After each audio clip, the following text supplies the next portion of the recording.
لا إله إلا الله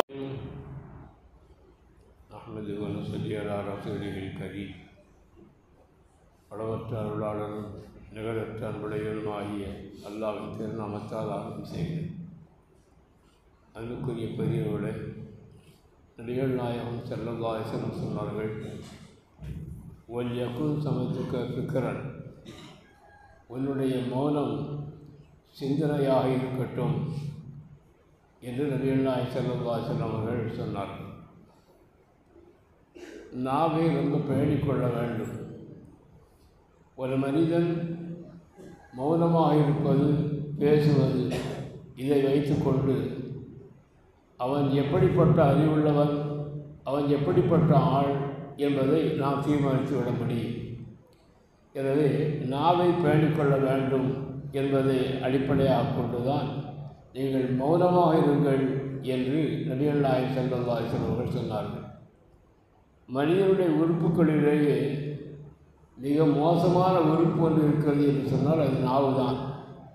ஏனென்றால் பொன்னெழுத்துக்களால் பொறிக்கப்படத்தக்க நல்ல வார்த்தைகள் இந்த நாவிலிருந்து தான் பெறப்படுகிறது. அதே போன்று உதவாக்கரையான குப்பை தொட்டிகளுக்கு போகக்கூடிய வார்த்தைகளும் இந்த நாவிலிருந்து தான் பெறப்படுகிறது. கோல் சொல்லுவது, புறம் பேசுவது, இத்தனையும் இந்த நாவிலிருந்து பெறப்படக்கூடியது தான்.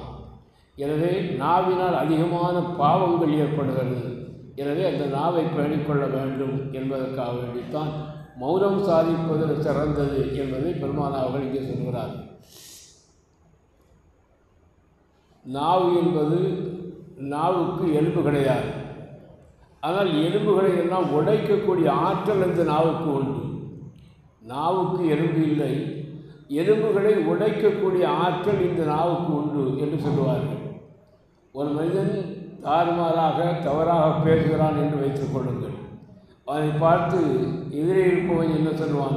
மரியாதையாக பேசி, இல்லை என்றால் பல் உடைந்து போய்விடும் என்று சொல்லுவான். மரியாதையாக பேசி, இல்லை என்றால் முதுகுத்தோடு உரிந்து போய்விடும் என்று சொல்லுவான். பேசுவது நாவு, ஆனால் தண்டனை பெறுவது பற்கள், முதுகு, மற்ற உறுப்புகள் தண்டனை பெறுகிறது. எனவே தான் ஒவ்வொரு நாளும் காலையில் மற்ற உறுப்புகள் நாவை பார்த்து சொல்லுகின்றனவா, நீ பேணிக்கையாக இருந்து கொள், இல்லை என்றால் உன்னால் நாங்கள் தான் அவஸ்தைப்பட வேண்டியது இருக்கிறது என்று நாவை பார்த்து மற்ற உறுப்புகள் எல்லாம் சொல்லுகின்றனவா. அந்த வகையில் நாவை நாம் ரொம்ப பேணிக்கொள்ள வேண்டும். அதிகமான பேச்சுக்கள் இருக்கக்கூடாது. அதற்கு அலி ரலியல்லாஹு அன்ஹு அவர்கள் சொன்னார்கள், எந்த ஒரு மனிதனுடைய பேச்சு அதிகமாக இருக்கிறதோ அவனுடைய தவறுகள் அதிகமாகும். எந்த மனிதனுடைய தவறுகள் அதிகமாக இருக்கிறதோ அவனுடைய வெட்க சுபாவம் குறைந்து போய்விடும். யாருக்கு வெட்க சுபாவம் குறைந்து விடுகிறதோ அவனுக்கு பேணுதல் குறைந்து போய்விடும். பேணுதல் யாருக்கு குறைவாக விடுகிறதோ அவனுடைய இதயம் மரித்து போய்விடும், செத்து போய்விடும். எவனுடைய இதயம் மரித்து போய்விடுகிறதோ அவன் நரகத்திற்குத்தான் செல்லுவான் என்று ஹஜ்ரத் அலி ரலியல்லாஹு அன்ஹு அவர்கள் சொன்னார்கள். அந்த வகையில் அதிகமான பேச்சுக்கள் இல்லாமல் நாவை பேணிக்கொள்ள வேண்டும். அதிகமாக மௌனம் காக்க வேண்டும். மௌனமும் இபாதத்தில் கட்டுப்பட்டது தான்.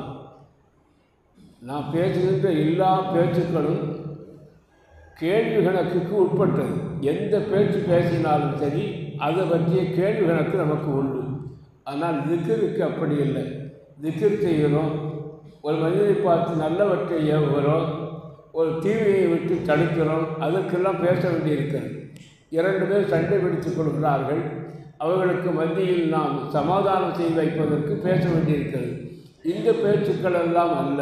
இந்த பேச்சுக்கள் எல்லாம் கேள்வி கணக்குக்கு உட்பட்டது அல்ல. இவை தவிர மற்ற வீணான பேச்சுக்கள் பேசுகிறோமே, அத்தனை பேச்சுக்களும் கேள்வி கணக்குக்கு உட்பட்டது. நம்மில் 2 மலக்குகள் இருக்கிறார்கள். அத்தீத் ரகீப் என்று சொல்லக்கூடிய 2 மலக்குகள். வார்த்தைகள், என்ன வார்த்தைகள் நாவிலிருந்து புறப்பட்டாலும் உடனே எழுதி வைப்பார்கள். எனவே 2 மலக்குகள் நம்மிடத்திலே இருந்து நம்மிடத்தில் ஏற்படுகிற செயல்பாடுகள், பேச்சுக்கள் அத்தனையும் அவர்கள் குறித்து கொண்டே இருக்கிறார்கள். எனவே அதை மனதில் வைத்துக்கொண்டு பேச்சை நாம் குறைத்து கொள்ள வேண்டும். நாவினால் ஏற்படுகிற தீமைகள் மிக அதிகமாக இருக்கின்றன. எனவே நாவை பேணிக்கொள்ள வேண்டும் என்று சொன்னால் மௌனம் காக்க வேண்டும்.